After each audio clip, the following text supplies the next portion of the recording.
Good evening, good evening, good evening.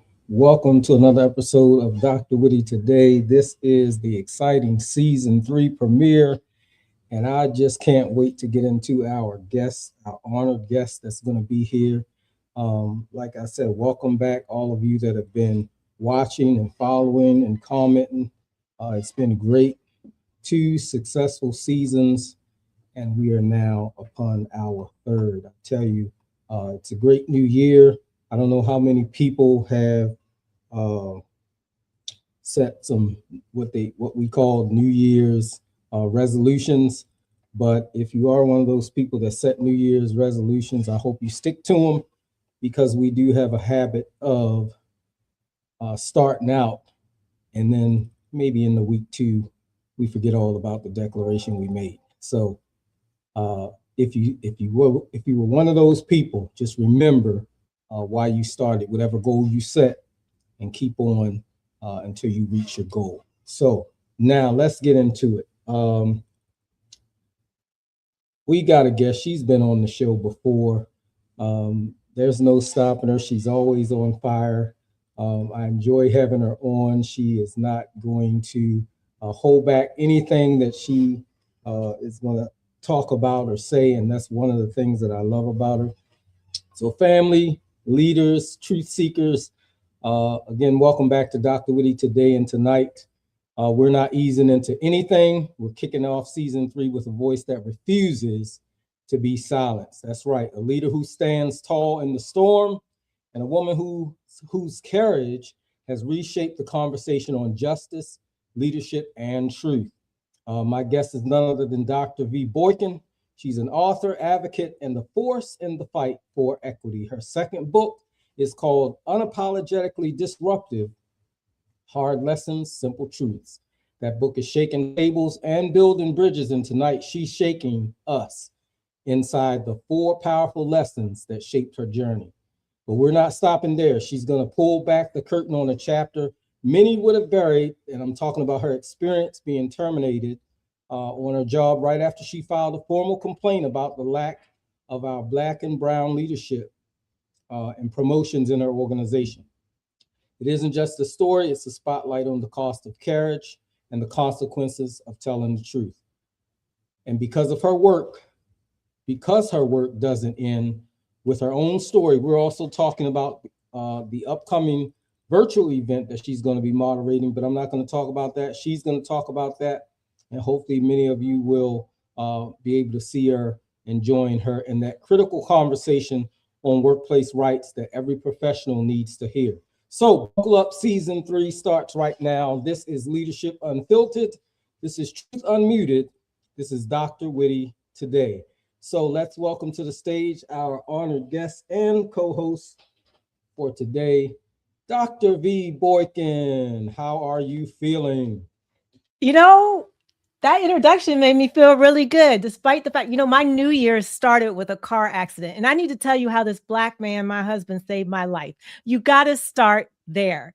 Because as this car pushed to run us off the road, my husband said, "You're not going to hit my wife's side of the car. I'd rather put myself into a concrete barrier than have you potentially and catastrophically injure my wife." So that is what started January 1st of 2026, as we were just listening to Destiny's Child, driving down the road, minding our own business. So shout out to Mr. Dr. V. Boykin, Mark Boykin, for that. Little concussed, very sore, but ready to get into it. So let's do it. All right, like I told you, I knew you was the person to handle the opening of season 3. No doubt about it. No matter what comes your way, I I I I, I wasn't shaken when you told me about it, and I'm so glad that you are still here with us and that you're here Absolutely. on the platform By tonight. the So, way, oh, go ahead. Dr. Woody, by the way, the 3 people that stopped to witness and make sure we were okay all had concerns about ICE. Those are the great Americans that stopped. Those are the ones that we say we don't want here. Those are the ones that ran down the driver, that drove off and got a license plate, that stopped to make sure I was okay, that stopped to make sure my husband was okay. So just saying that for all of y'all people out there, which probably aren't the ones watching this podcast, but they might be, America is for all. And I'm so glad they're here. All of them, citizens, visitors, migrants, people, humans. Just saying. Those are good Americans. Those are good people. Amen. I tell you what, when you said ran them down, I'm sorry. I gotta talk about the rundown because probably about a month ago, I think it was. I was actually, it was in November. It was the day before Thanksgiving, Dr. V. Hmm. I was outside in my car, and I live on a street where people supposed to drive 25 miles per hour. When I say that there are people that drive through so fast that I can feel the house shake, it's no Mm, lie, mm, right? So I'm out in my car, packing my car to go traveling to enjoy Thanksgiving. And I open my door. I'm on the other side of the street trying to fix something that was broken on my seat and put my stuff in the car. Next thing I know, I heard this crash, and then the door slammed on me, and then come on. I hit my head on the rooftop of the car, and I could feel the pressure of the vehicle of going by. Hmm. Anyway, after that happened, of course, I looked up the road and I yell, and the person stops, but then they take off up the street. And my instinct was, now I probably shouldn't have done that, but my instinct was I hopped right in my car, pressed that button, and I Mm-mm. slammed on the gas, and I Mm. floored it up the street. And I was yelling at the guy, pull over. He wouldn't at first, and then I started thinking about the defensive driving techniques that I learned, and Oh no. I was ready to employ him too to get him to stop. But anyway, he did stop. Good. He was cooperative, Good. and I wasn't hurt. My car got hurt, but she's fixed now. So when you said that you had that somebody had to chase the person down, Yep. yeah, I had to put that in there because I, people are not, well, I'll just say it, people are interesting today. people are interesting, and good people are good people, and everybody Yeah. wants to talk about privilege, and then wants and how things should be equitable and this and that, but then you put up some false barrier in the world, and all of a sudden those people shouldn't have the privilege of coming in and out of a country regardless of their merits, their work, their tax paying, not getting any benefit. I could go on for a long time, but I know we're actually here to talk about an even greater offense. So look, here is going to be fun. And hello, Curtis.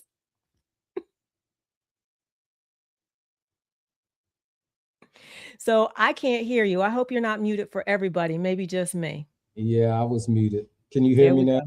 I sure can. All right, thank you. So I guess it's just the excitement in the air. That's I'm it. ready to get started with this show tonight.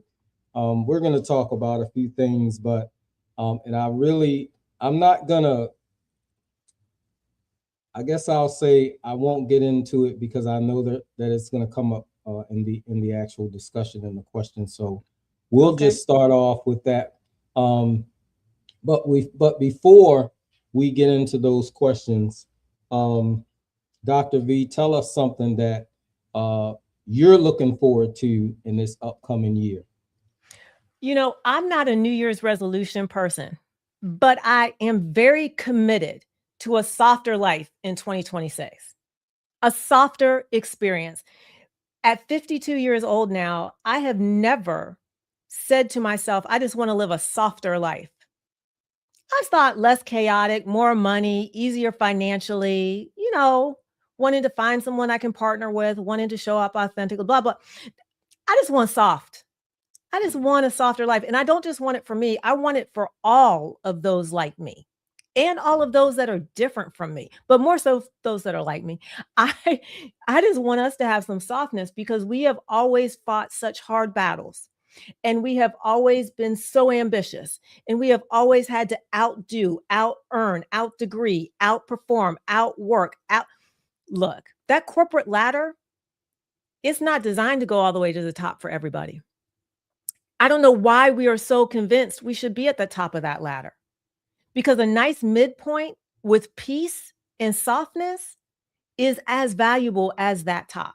And I'm not slamming anyone's ambition. I'm just saying, put some softness on your list, because if you survive 2025, you deserve softness. I don't know what happened to y'all in 2025, but my 2025 was full of surgeries, terminations, lawsuits, and all sorts of craziness.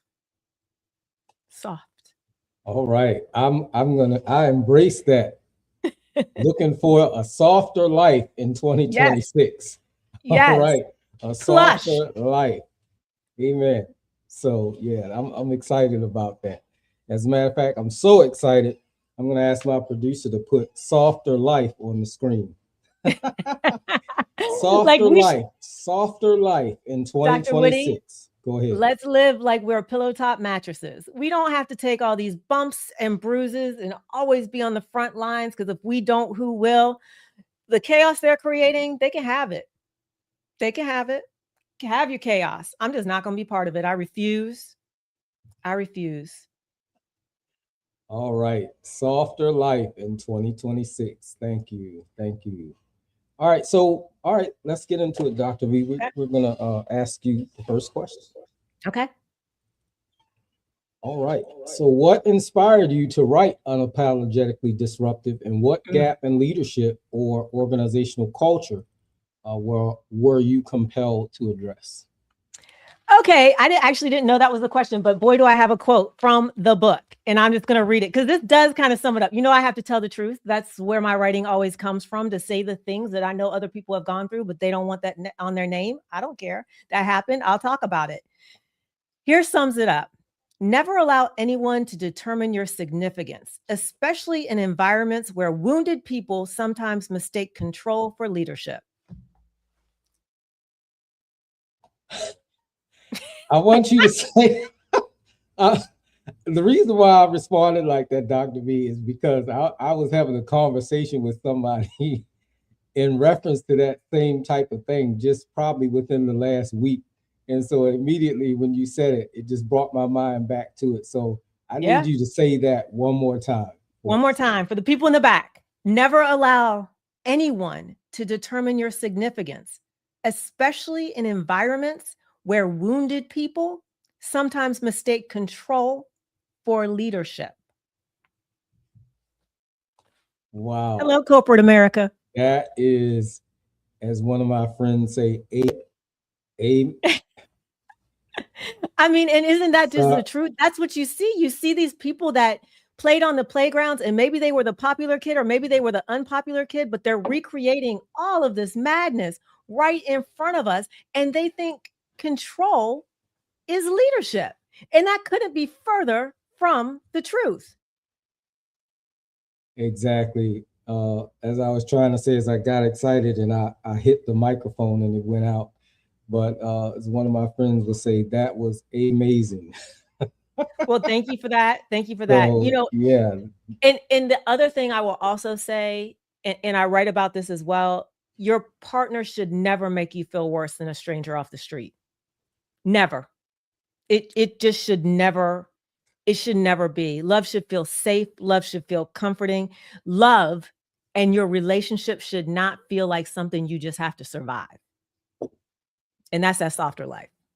You got to let that, you got to let that go.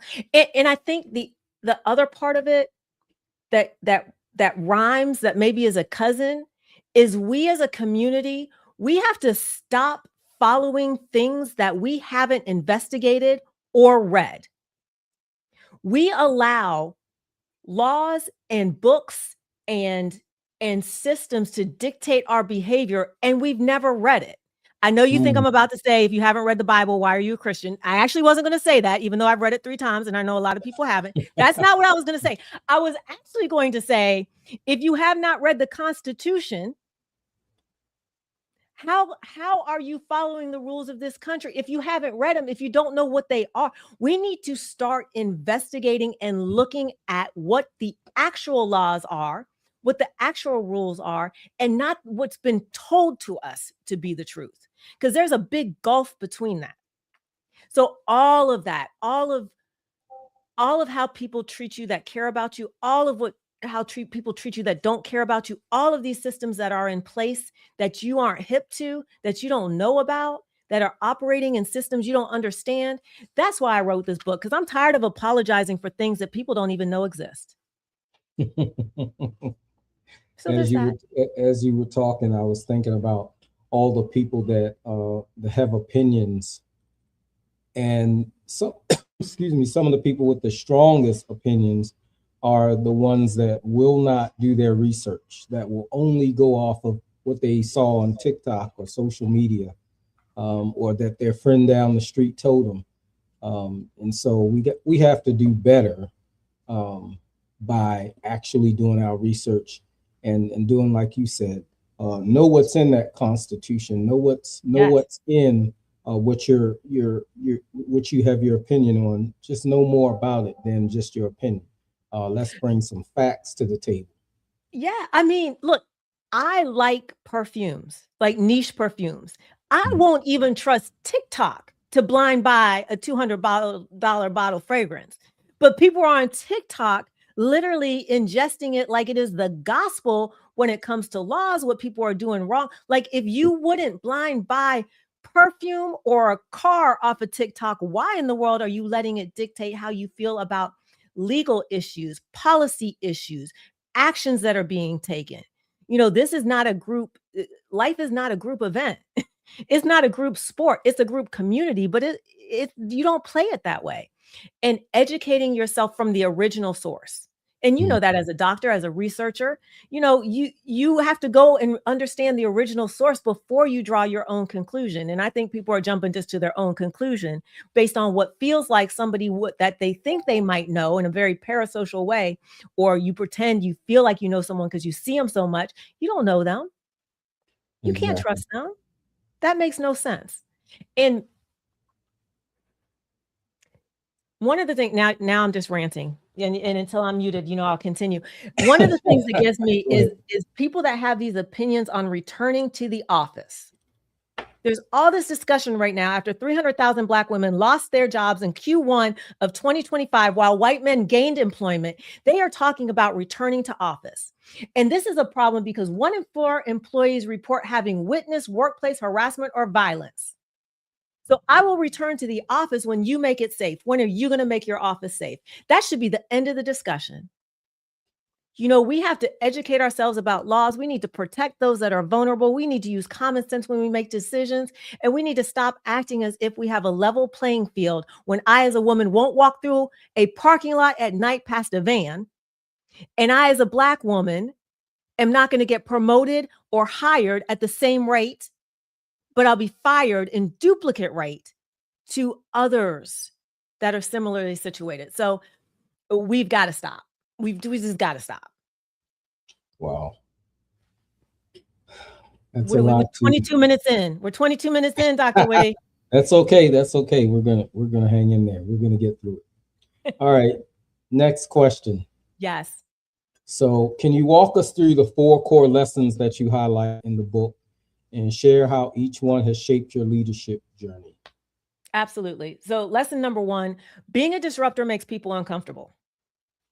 Everybody talks about how all these tech bros disrupted and it was the best thing in the world. That's not the case. Being a disruptor makes people fundamentally uncomfortable with you, uncomfortable with putting you in positions of authority. It is not going to be a good time. You need to understand that, and you need to be ready for the discomfort. That means you also may need to exercise some compassion and empathy for other people's discomfort, but they're going to tell you they want you to be a disruptor, and then they're going to dislike you for being a disruptor. Lesson 2, you may never be enough for someone else. Professionally, personally, period. You may never be enough for someone else.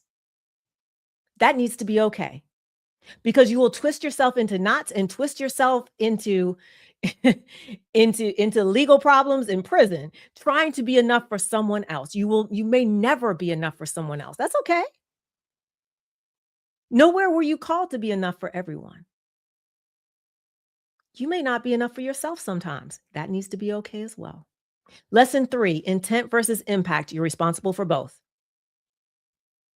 Just because you didn't intend it to make someone feel that way doesn't mean you're not responsible for that outcome.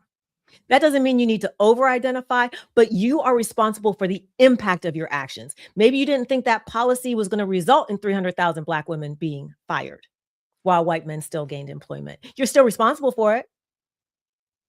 Maybe you didn't realize that when you put this idea forward in the workplace, that it would actually cause an organizational shift and cause someone to be terminated.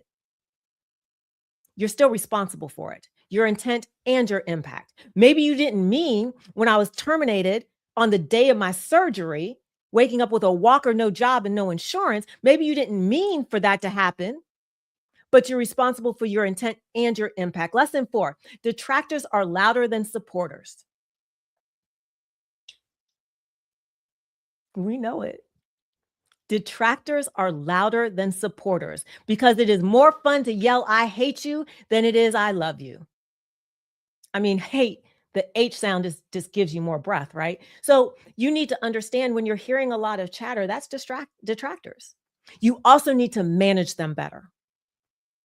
You need to manage your detractors more than you need to hang out with your supporters, because it's your detractors that are going to make the most amount of noise, cause the most amount of chaos, and create the most amount of headaches for you. The people that are supporting you are not the people that are going to try and persecute you.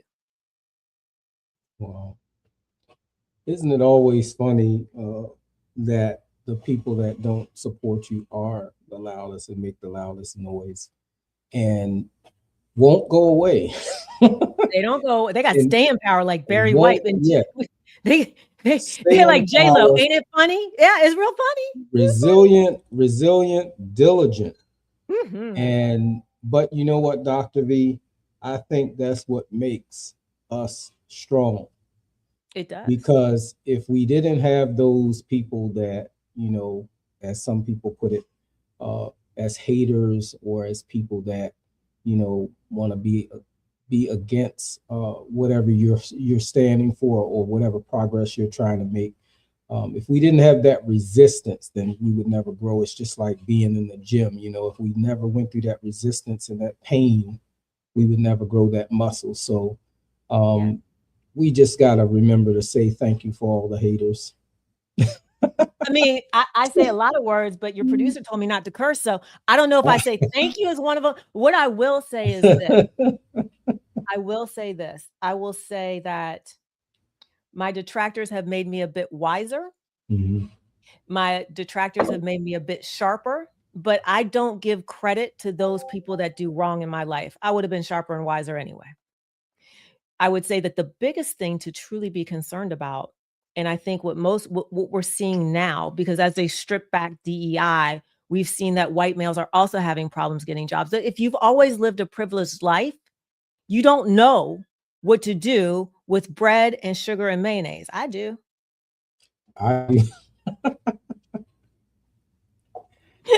Don't ask me to make a sugar sandwich. Yeah, a sugar sandwich, and make a mayonnaise and lettuce sandwich. You know, because you might not have any tomatoes, so it's just mayonnaise and lettuce. And then put some sugar in your water. Sugar water. Sugar That'll water. keep you from getting a headache too. Yeah. So with all that in mind, like I think it's okay to acknowledge the fact that the tension and the disagreement and the challenges make it a requirement for you to find a different way to maneuver and a different way to do things, but they don't get credit. They don't get credit for your success, for my success. I am not successful because you were horrific to me. I am successful, period. By the way, you were horrific to me. That's how I think about it. And you know, if you don't like how someone is acting, it costs you nothing to mind your business. And I think we need a whole bunch of mind your business. I think we need a whole bunch of mind your business. And I mean this when it comes to judging the LGBTQ plus community, when it comes to judging, you know, how people choose or don't choose to live their lives, what religion people are or not. what immigration status people are or are not. Literally, you can mind your business and be just fine. You might even be better off. So I feel like anyone that's been divorced should not be judging anyone that wants to get married. Full stop. That knocks out 50% of all the complainers. Straight out. And everybody may not agree with that, but the truth of the matter is, one of the best things about America, or at least 2024 America, is that we have freedoms. And your God doesn't have to be my God. Your religion doesn't have to be my religion. And I fight as hard to preserve your right to worship as my right to worship. And it seems like we've just forgotten a common sense element of what allows different people to work together. And by the way, those different people, I told you I was going to rant till you muted me. Those different people, some people look out and see the horizon and see the storm coming. Other people look straight down and see the pile of crap you're about to step in. We need both people. We need the differences. If every human being ate apples and there was suddenly an apple famine, we're done. We need people that don't like apples. So anyways, I know you have questions. I know I'm supposed to be answering them. So soaking up all the nuggets, nuggets. Okay, let's go to the next one. Okay. All right. So you're known for building strategic learning and development programs that actually shift behavior. How do you approach designing programs that drive alignment and real adoption across an organization? Look, basic adult learning theory. You have to tell someone what you're going to teach them as an adult. Don't play with me. What are you going to teach me? You need to tell me how it applies to my job, because as an adult, I don't just learn for fun anymore. Not when you compare it to how experiential I was as a child, right? So if you're teaching me something during the workday that's not actively making me money, you need to link that to how it will make me money or make my job easier. And then you need to let me practice it. Notice what I didn't say. I did not say an hour-long lecture. I did not say death by Zoom. I did not say 90-minute training sessions. Ooh. It is never about how much you can teach. It is always about how much someone can learn. So when you come see me, I'm trying to do training in 15 to 30 minutes. You're only going to remember 1 to 2 of the things that I teach you. Why would I introduce anything else? I would rather have you 15 minutes 4 times a week than 2 hours once. And that's what people get wrong. Educators, enablement professionals, they make it all about them. What I want to teach them. You start from what can someone reasonably learn and retain and practice in any given period of time. And I'd rather you do one thing I taught you than 50% of some of the things. And so when I'm looking at driving alignment, what is the critical task? What is the one thing they must do? And if you can't communicate to me what the 1 or 2 things is that they must do, you are not ready for me to train or enable anyone in your organization. And people need to push back and stop saying to, oh, well, the learners, they don't want to be compliant and they don't want to do this and they're not paying attention. People want to make money at their jobs and they want to get promoted and they want to get raises. That's why we show up. They want to learn. They just don't want to learn something that doesn't matter to them. So cut out the icebreakers, cut out the ridiculous questions, cut out the we're all a family. We're not a family. My family's at home. My family is outside of work. We might be colleagues. I respect you, but you are not my family. You do not want my whole self at work. That's why I'm not taking showers in the workplace. You don't want my whole self. You want a carefully curated version of myself that supports whatever business priorities we have.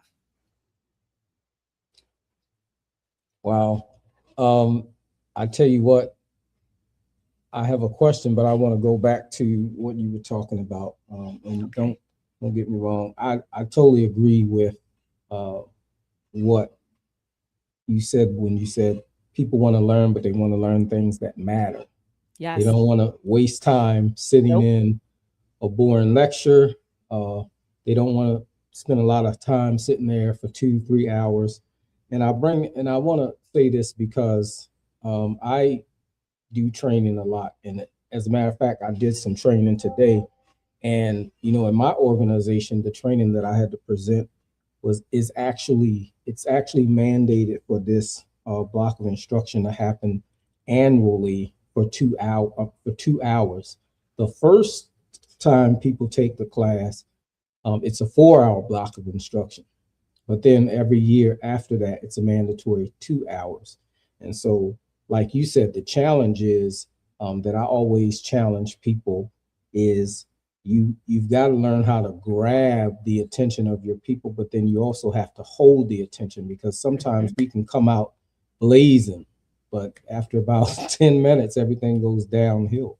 Yeah. And so I just want to ask you, um, what a person can do if they are mandated to teach a course, say for 2 hours long. And like you said, most people, they forget whatever you present after about 30 minutes. So I just want to ask you, like, if that were you, what are some things that you would do in a case like that? I mean, I'll tell you what I did. What I did was I did have a lot. I had I think about 4 or 5 activities that related to the actual topic that I was talking about. So that way it wasn't death by PowerPoint, things like that. I made sure that I included the people in the training by asking them questions, about getting volunteers to give their perspective on certain talking points, things like that. So, but you can't win everybody, because while some people were like, oh, this is great, this was great, thank you for the training, it was wonderful. But then you have those others that, oh, it's just another boring training. Yep. So go ahead. I think number one, I train to the middle 60. I'm not training for the top 20 and I'm not training for the bottom 20. I'm training for the middle 60 because that's going to raise the 80%, right? The second thing is, can you tell me how to get to Sesame Street? C is for cookie. That's good enough for me. If you still remember it, there is a reason. Edutainment is a really great way to teach people. Mm-hmm. And if someone has to physically get up and stand on a square that has the answer in it, they are more likely to remember that answer. If there is a song, a jingle, if there is a connection to physical movement, those are the things that grab us. I don't believe that we as adult humans can't pay attention to something for 2 hours. Anybody that has binge watched Stranger Things, because I did, or The Walking Dead, because my husband and I did, and just bed rotted out. That's what the young kids call it, bed rot. Yeah. Wow. But you can, and you do retain, but it's how it's presented.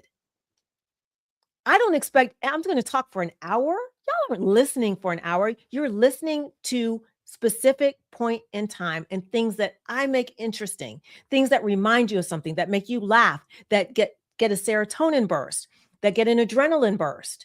Those are the things that biologically ground information in. So stop thinking of ourselves as trainers and start thinking of yourself as an edutainer. Half the stuff you're saying, you could sing. I mean, I don't sing well, but I can string it together and pretend. If I put a PowerPoint up there and I have every other person read the next word, you start paying attention because you don't know when the next word is coming. There's things that we can do if we look outside of ourselves, and we get very arrogant as trainers. I have information. You need it to do your job. You need to listen to me. No, we're talking to grown adults. They don't need to do anything, but, well, there's a couple ways to finish that, right? So with that in mind, come down and imagine if you were sitting in that seat, and stop thinking about what you have to teach and start thinking about what people need to learn. It's your job to engage the front of the room. It's your job to present a strong enough with them, what's in it for them, for me, that they want to pay attention. And it's your job to follow basic adult learning theory, which is you tell them what you're going to teach them, you tell them why it matters to their job, and you let them practice and participate in whatever it is you're doing. Thank you. Thank you. All right, up next. You have a unique ability to identify unrealized revenue streams. What's your process for spotting opportunities others tend to overlook? See, this is why diversity is important. This is why diversity is important. When I was at Groupon, I was like, why can't I get a hair relaxer at 50% off? You know why I thought about that? Because I did it. Why can't I get a silk press? I got 4C hair. I need a silk press on a weekly basis. Like, it's simply bringing, if you bring together people who are diverse, you're going to spot the holes. Nobody there had a wife or spouse that spent as much money as a Black woman does on hair care. We are in that chair, whether it's natural or whether it's processed hair, we are in that chair. I guarantee you, a Black male getting a low Caesar is spending more money than so it's about looking at what actually affects and impacts you and seeing if you have the services you need. You know, they made hand dispensers that didn't respond to dark color skin and never even realized it. Why? They didn't have anybody with dark color skin to put their hand underneath it. You cannot ignore the fact that diverse points of view, not number one, allow you to reach a target market. Number two, allow you to fully exploit a customer base. And number three, allow you to make products that are better, safer, more durable, and more innovative. So my ability to look at what's missing is simply to think about what's missing. And what was missing for me growing up was money. So I'm always looking at how can we monetize? How can we charge? What would I pay for? What did that client actually just say? Not what I wish they say, not what I wish my boss wouldn't have heard them say. What did they say? And how can you give choice back to your customers? Because if you give me choice, you allow me to customize something. Oh, all day long, I must need 4 pairs of shoes if I can put my name on them. Wow. Wow. That's good, Dr. Reed. That's good. I like how you said if there's enough diversity in the room, you can spot the holes. Yes. I don't think we can say that enough. Because what I see a lot of too is there's a lot of talk about diversity, even though not so much now. But it's almost like the attitude, well, we want diversity, we want to hear your perspective, but then we really don't. You know, I don't care if you want to hear it or not. Do you want my money? If you want my money, you have to have me in the decision-making chair. Otherwise, you're not marketing well. Imagine every single male in a boardroom is 6'3" or taller.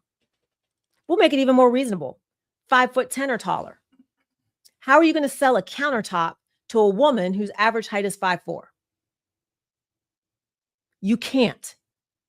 I won't buy it. I'll find some niche company that's making countertops that I can comfortably eat at, sit at, or access. But that room of men that were that tall would miss it. You can't afford as a company not to have diversity. It's just, look, I don't need you to be a good person, be a greedy person. That gets us in the room too. But if you don't have us there, you can't do it. You can't. I can't create the best beard trimmer. I don't have a beard. Exactly. Wow. I'm just thinking about the would you say 6'3", 6'4", the average guy, the average white guy in the boardroom. And it might sound silly, but it just makes me think of every day when I go out to check my mail, I have to stand on my tippy toes. Come on, see what I gotta mean? stand. I have to stand on my tippy toes to get my mail. Sometimes I just feel like putting a stepping stool out there. And I guess everybody would say, well, why don't you just take it down and lower it? But I'm just thinking about every day. I think, gosh, the person who put this up here obviously didn't think that perhaps the person that lived here or had to get their mail was not as tall as they are. Or look through So a peephole. it just made me think of, that when you were talking. So I mean, you look at peepholes on doors that you can't see out of. You won't buy that door, right? Countertops cabinets, you can't reach that top shelf. You can't sell me on this house having a ton of cabinet space if I can't reach half of it. And It's like, it's just common sense. It's just common sense. If you want to sell to someone, you have to meet their need. And you can't even begin to understand the need if I'm not in the room. So it's not about being nice. It's not about being good. You could be the greediest son of a gun that cares nothing. You can be concerned if you see a black pilot in the cockpit. I don't care who you are. You know what I'm talking about? If I see a black pilot in the cockpit, yeah, it's okay. He's not with us anymore. All I'm saying is you have to, and no, I don't condone political violence. I do rip apart every chance I get political dumbness and stupidness and short-sightedness and exclusionary, because we cannot be the best when we have blind spots. You simply can't. All right. That's a nugget. We cannot be our best if we are full of blind spots. That's one to remember. As some people would say, that's a tweet. All right. Do they do this? Is that it? Is it like this? I don't know what they do. A tweet. Whatever they do. That's what people used to say for Twitter. Yes. But it's not Twitter anymore. No. All right. Up next. Relationship management is also one of your strengths. How do you intentionally build trust and generate support for corporate objectives, especially in complex environments? I have the privilege of being at a spot in my career and in my personal household where I can unapologetically do the right thing. I can give advice and coaching and direction to people that I feel is best for them. On a good day, it aligns with the company. On a bad day, it doesn't, and I still say it. I tell the truth. I think the biggest way that I build trust is I tell the truth. Now, this goes back to your detractors are going to be louder than your supporters, and not everybody wants to hear the truth, and not everybody wants to tell you the truth. But at 52, that is what I do. And with a doctor in front of my name, that is what I do. And that's what I'm called to do. So someone once asked me, how do leaders balance being vulnerable with still maintaining a sense of leadership ability and being able to lead? If you show all your faults, how are you then able to lead? It was one of the best questions I've been asked, and it sticks with me, because the truth of the matter is, if you don't lead from a place where you have to be superior, you can be vulnerable. I don't have to be superior to you to be a superior to you in the workplace. Michael Jordan, Kobe Bryant, who are the other ones that are playing these days? Because I'm old. They all had coaches that didn't play better than them. So I build trust from a place of, I don't have to be better than you to lead, to advise, to coach, to inform, to support. So I can be authentic. And I can tell you I'm a former stripper, a former single mom on food stamps, a felon. I can tell you all that. And I'm still smart. I'm still qualified, probably overqualified. That's all right. That's all right. That's all right. That's all right. Wow. I hope everybody's getting some of these. Well, I won't even say some. I hope everybody's getting all of these gems that Dr. V is dropping here on DrWhitty today. We're just so excited to have everybody here. What we're going to do really quick is that we are going to go to a commercial break. We'll be right back, but we don't want you to go anywhere. So make sure that you go grab that quick drink. Go run to the bathroom. Go say something to somebody that's around you. Whatever. Call up a friend, have them join in. But whatever you do, make sure you stay tuned in. We'll be right back. Dr. Candicia Randolph's book, The Black American Church, Leadership Dispensation and Challenges, critically examines leadership within the Black church, drawing from historical and anthropological perspectives. It identifies challenges faced by this vital institution in the Black American community and proposes practical solutions. The church's impact on Black culture and leadership is explored, emphasizing its historical context and influence over nearly 5 centuries. Through research and data, the manuscript aims to enhance the church's effectiveness and cultural relevance. Get your copy where books are sold today.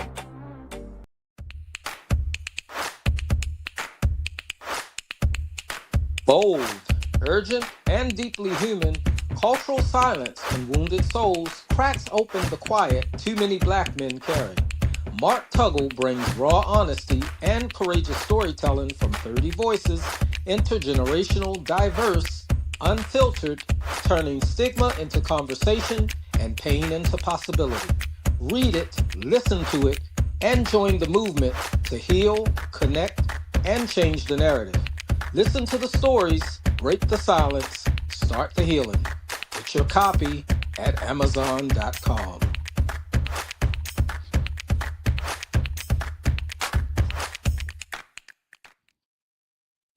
All right, welcome back to Dr. Whitty. Today we have the fabulous Dr. V. Boykin in the house once again.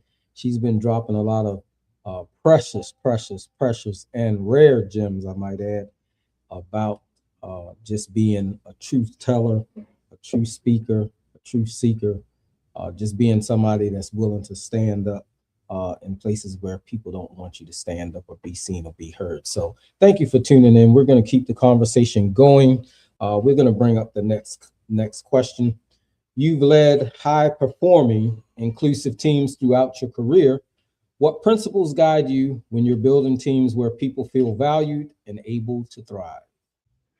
I think, someone once described me as one of the softest people they've ever known, kindest, soft and tender, and also one of the toughest and hardest people they've ever known.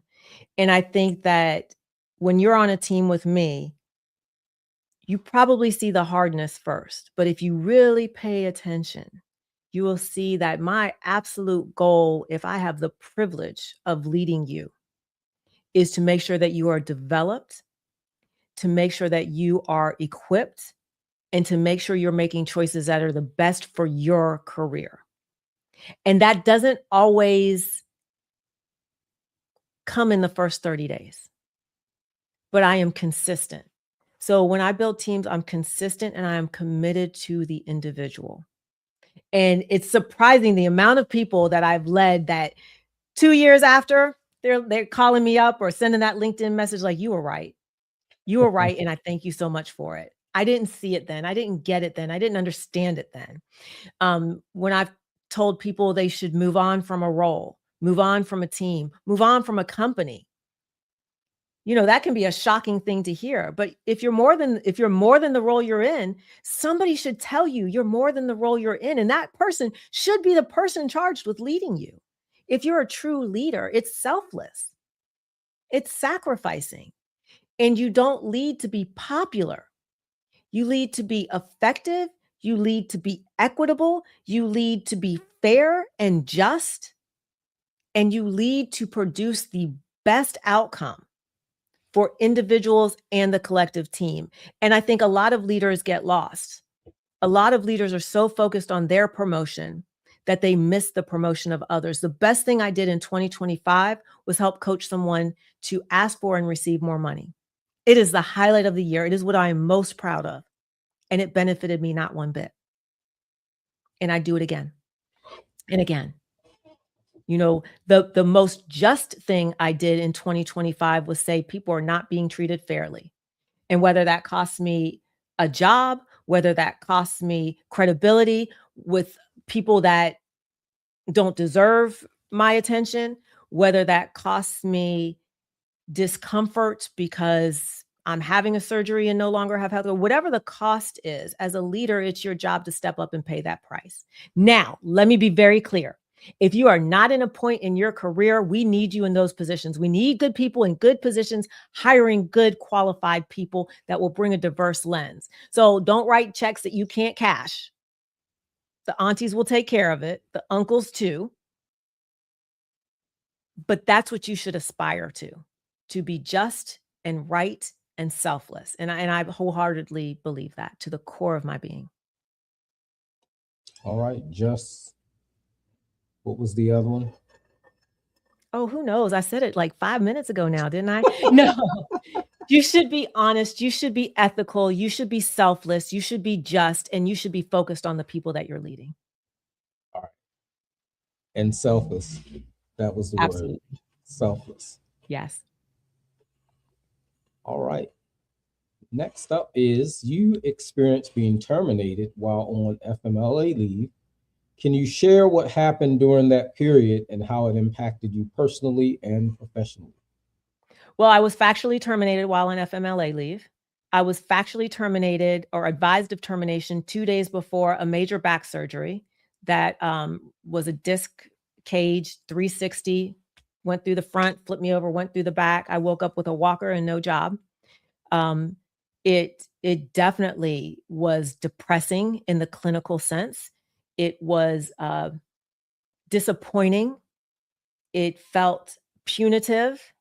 It was scary. Being without a job is a scary thing. It caused financial strain on my family. I mean, I'm so lucky to have the love of an incredible man, an incredible, solid, stable, loving, protective Black man. But when you take out half the salary of the house, that's really challenging. And when you're trying to maintain 2 households at that time, it's really challenging. When you're trying to support your children at that time, it's really challenging. And just, having a walker and not knowing if you have the ability to get the physical therapy you need is devastating. I had eye surgery. I was still recovering for that. I went in for back surgery. So it was tough. And then even trying to go through interview processes when you can't sit up. It's very hard to carry an interview tablet into the computer room and sit down when you can't sit and you're trying to walk with a walker. So for me, it was devastating. Now, I like to say that I'm not attached to my career and I'm more than the titles and I'm more than the income and I'm all that stuff I learned as a yoga teacher training and all that evolution and evolved Dr. V that I taught. Look, let me tell you how quick that goes out the window when you lose your job and you're walking with a walker in your 50s. And I'm very fortunate that a company recognized my talent and wanted my innovation and wanted my disruption because they want to literally be better. So I thank Doug and Lift Enablement and Ash and Jess and all of the wonderful people that I could list all of them. But the truth of the matter is, when you're on FMLA leave, you should be protected. You should be able to heal and recover. That's it. That's the agreement that you make with a company because you do work when you're sick and you do give your all and you do give extra hours. And that's what the federal law requires, that you have safety.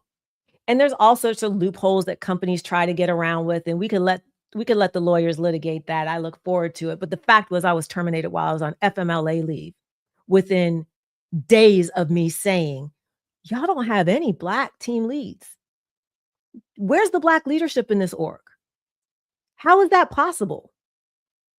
Where's your over 40 leadership? Where is your diversity? Why are jobs not posted? Why do I have to interview and that person didn't have to interview? Same team, same shift. Why do I have to interview and other people don't have to interview? How does that work? What makes that okay? And by the way, I'm writing it down and here's a list of names and here's a list of incidents and here's a history of it. And here it is. There you go. Now, how that translates into me being terminated? Well, maybe according to the company, there was a different reason. Okay. Maybe that's a pig that just flew across the sky too, but I didn't see it. So what I will say is, factually, I was terminated while on FMLA leave. All right. Now, next up, before that termination, you raised concerns about the lack of, like you said, Black and brown leadership and promotions. So what compelled you to speak up and what do you want organizations to understand about representation? So I'll take that backwards. I want companies to understand that representation equals profitability. And when people belong and have diversity and inclusion and belonging in the workplace, productivity increases, attrition decreases, which is expensive, sick days decrease.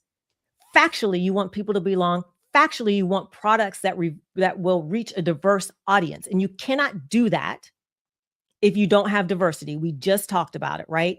What I will say is I was an ERG leader. I have a fiduciary responsibility to speak up. I was involved in a focus group. I'm not here to lie, so I'm going to tell you the truth. And if your numbers show that your attrition rates are higher for Black and brown people, you need to pay attention to that. And I am unapologetically disruptive. So I don't even know how to stay quiet about that. I only know how to fight, like Alexander is saying, Mr. Harris is saying. I only know how to do what's right. As someone that has done what's wrong, I refuse to not do what's right. And if I, as one of the most well-known people in that company, not myself assigned, what I have been told, if I don't fight, who's going to? Certainly not the person in their 20s or early 30s that are just starting out their career. They can't afford to. I have privilege. I have skills. I have education. I have a supportive husband. I am perfectly positioned to do the right thing. And I want to sleep at night. And I'm not going to sleep at night knowing that I'm going to take this little package, but somebody else isn't. I'm going to give a pass to this person who has systemically excluded Black and brown people from leadership positions, who has systemically slotted in young white females who, good for you. I'm glad you're having success, not at my expense, not at the expense of other Black and brown people that are just given things, given jobs, given unposted roles, given privilege, given all of this stuff, given it based on their potential when I'm sitting here with 4 degrees. So I don't have a tolerance for foolishness. I definitely don't have a tolerance for unlawfulness. And I definitely don't have a tolerance for discrimination. So why did I report it? Because I was in ERG position where I was appointed to do those things. I was included in a focus group where I was appointed to do those things. If you see something, say something. And at 52 years old, 51 at that time, I do what's right because I know the consequences of doing what's wrong. So that's soft for 2026. Back to that. Hey, that's all right. I'm glad you were willing to stand up, and I'm sure that the people that you stood up for are and were very appreciative, because we need more people like that in every organization, whether it's government or not. So yeah, definitely kudos to you for doing that. All right, so up next. Your story is one of resilience. How did you navigate the aftermath of that experience, and what helped you rebuild your confidence and your purpose? You know, I've talked about him a lot, but my husband is a really key part. Your relationships should be the best thing about your day, not the worst thing. No one should wield money or vitriol or stress. Like, your relationship should be your soft place to fall. And if I will, not everyone will value you. Page 51. Don't join that list. The worst thing you can do is treat yourself the way they do. Wow. I was kind to myself. And I had surrounded myself with a partner, with a support system that was kind to me also. And I said to myself what I say to so many people: there is a difference between my role and myself. And between stimulus and response, there's also a space. I control that space. I don't control the stimulus. Sometimes the response may feel out of control, but that space in between. I can say I was in a car accident. I don't have a car now. We're down to 1 car. You know, I'm sore. The light bothers me. My thinking is foggy. It hurts to say yes. It hurts to say no. It hurts to put on shoes. Everything hurts. Or I can say, wow, look at the hero that saved me. Look at the fact that I'm still okay. And as these car crashes come into your life, whether it was going to prison, stepping on a stripping stage, going to pick up the food stamp booklet back when they still had the paper food stamps, pulling out that WIC voucher and knowing everybody in line is watching you. Because there was a voucher you had to sign anyway. I remember. Hey, it's that. See, that's the thing they don't count on. They didn't realize that when they buried me, how pretty I would sprout, right? So you pull yourself together day by day, moment by moment. In my case, step by step, as I was walking again after the traumatic surgery. And you keep going, because for my demographic, for my experience, and you could pick any one of the demographics that I represent, Not moving forward just isn't a choice. Quitting just has never been one of the multiple choice options. And again, when I shopped for a company, I shopped for a company that matched my values, not that had awards stating they had my values, not for companies that sometimes, depending on the leader, demonstrated those values, not for those ones that said they had those values. And oh no, I dated a guy once and he went to prison. So no, I'm really on your team. Those that know will recognize that voice. No, the companies that actually live it, breathe it, and want the talents you have. And that is a luxury to shop for those companies. But if you're in a job now where you're not appreciated, now is the time to start shopping. It might take you 2 years to find it. Might as well start now. Start interviewing. The worst time to interview is when you actually see the job you want.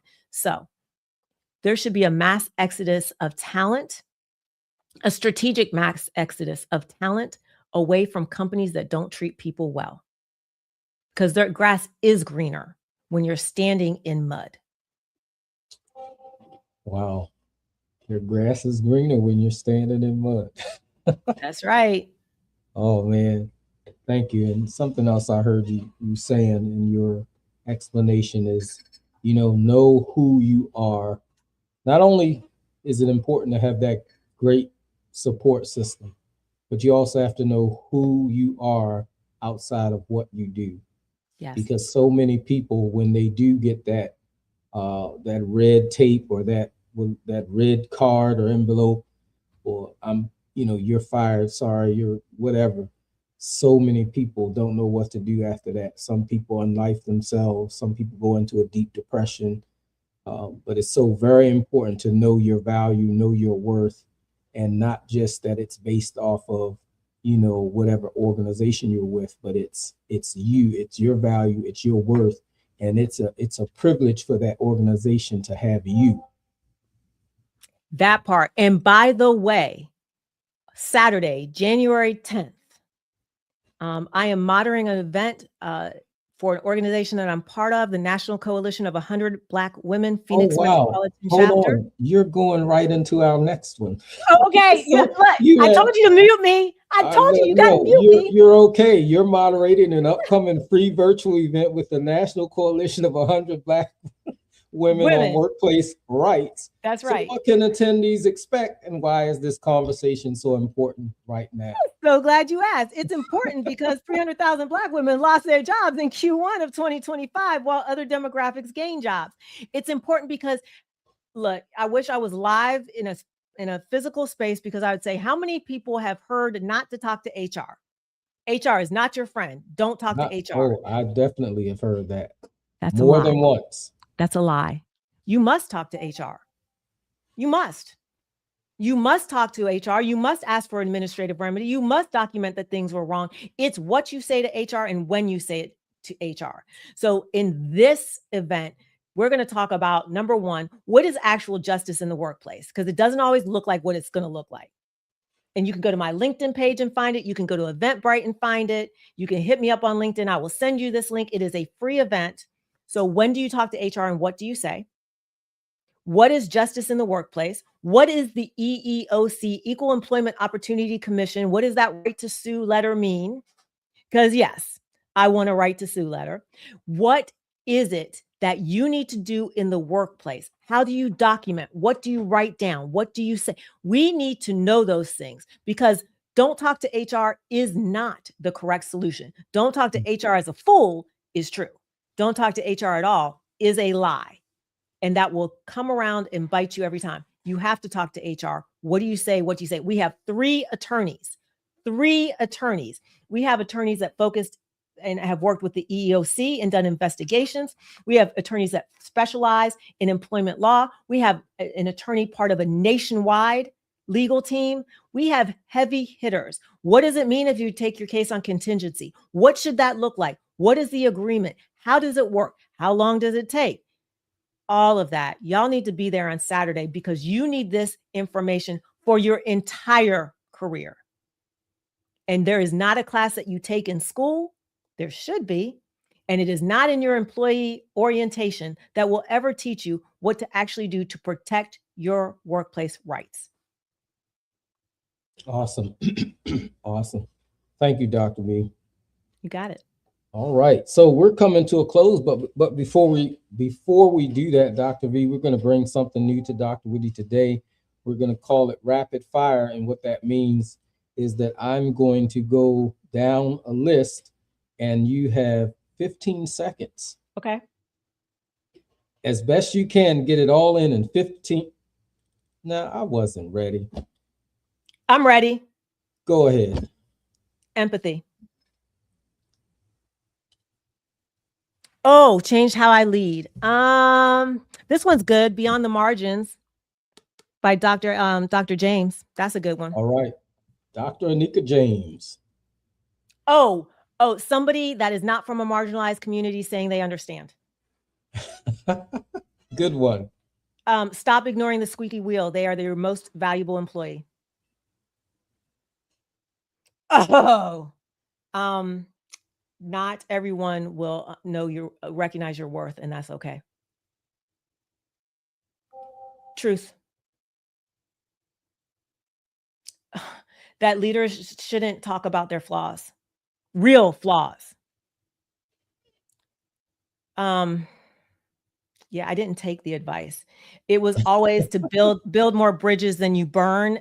If that thing is leading to a bad place, I'm gonna burn it down. I'm gonna burn that bridge every time. But you should build more bridges than you burn. And where does it? Honest and direct. If you can't afford to speak up, don't speak up. But document so you can speak up when someone calls you as a witness. Hey, witnesses. All right. Good job, Dr. V. This was an absolutely explosive time. I knew you were the right person for the season opener of Dr. Whitty today. Everything that came at us this week, this month, an hour before the show? Yes. Yes. Oh, I tell you, it's so exciting, and it's always great each and every time that you appear on Dr. Whitty today. And I'm sure this won't be the last time that I call, call upon you. So I just look forward to seeing you continue to grow, continue to write books, continue to shape the mindsets of the people and the organizations that you impact on a day-to-day basis. Um, there's so much I could say, but honestly, we'd be on here another hour. But what I want you to do is to take a little bit of time to, tell people where they can find you, how they can purchase your book, things of that nature, outside of being on this platform. Well, congratulations on season 3. Thank you so much for having me back. It's always a good time, and I always appreciate it. My books are on Amazon, and they are very inexpensive for an e-copy. You want to read this book and you truly can't afford this book, give me a shout on LinkedIn. I'll send you a digital copy. It's not a thing. I want you to read it and have the information more than I want to try and make any sort of revenue off the book. But I am on LinkedIn. It's Dr. V Boykin. I am on YouTube. I post at least twice a week, Dr. V Boykin. I am on Instagram. Ooh, that's spotty. But reach out. And if you have questions, if there's anything I can do to help or support you, I want to hear from you and I will respond. All right. Thank you, Dr. V. Got it. So, folks, you have heard it here on Dr. Whitty today. It's been exciting. Thank you for tuning in. The show is going to be on every other Monday, and we've moved our time from 7 p.m. Eastern Standard Time to 8 p.m. Eastern Standard Time. So please mark that so that you can tune in and you can hear from our great up and coming guests. We have a great lineup already prepared pretty much for this season. And I just look forward to seeing you guys come back for other episodes. Dr. B. Boykin, you have another book called Fix Your Face and Watch Your Tone. Please make sure you take advantage of both of our books, Unapologetically Disruptive and Fix Your Face and Watch Your Tone. Those are awesome books. And Dr. V, the next time I'm gonna make sure we get you up on our commercials as well, so that we can support your efforts in getting those books out there. All right. Thank you. So to everybody out there in the universe, Take care. This has been a great episode, and we hope you guys tune back in to our next episode. So thank you. Good night. Good night. Thank you for joining us on DrWhitty today. We appreciate your time, and your viewership is the heartbeat of our show. If you enjoyed this episode, hit the like button, share your thoughts in the comments, and most importantly, subscribe. Your support keeps us going, and we can't wait to have you back. So hit the notification bell to find out each time we air live. Until then, stay curious, stay inspired, stay motivated, and stay tuned.